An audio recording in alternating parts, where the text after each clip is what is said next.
The word disabilities, it can have such a negative connotation.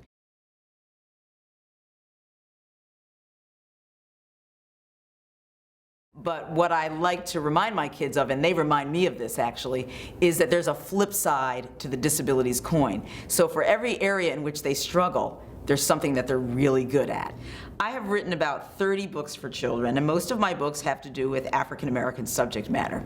A lot of my books are picture book biographies, books about folks like Duke Ellington and Ella Fitzgerald, people that excite me and that I hope will excite young people as well. Each of my children have struggled with reading, and I think that's very common with people that have learning disabilities. And what's really helped them in terms of reading is finding books with topics that they love to know about. Sharks, fashion, things that just really excite them and invite them to read the books. Also, there are many ways to read, not necessarily just a book. Magazines, newspapers, even for younger children, ingredients on a cereal box or cake mix.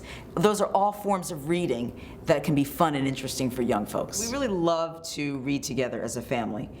I think one of the wonderful things is when I read to my kids, but now that they're both teenagers, they read to me, and they recommend books for me to read, and we enjoy them together. They'll read a chapter, and I'll read a chapter, and then we talk about it, and that's really the best part, that we can not only read, but talk about what we've read together. One of the things I would suggest to other parents is, first and foremost, accept the disability. So many of us really don't want to think that our children are disabled in some way or struggling, but I think the first thing is accepting it. My son is an awesome dancer, and he knows that about himself, and he's able to feel good about that. My daughter, the fashionista, knows that that's really where her strength lies and where her passion is.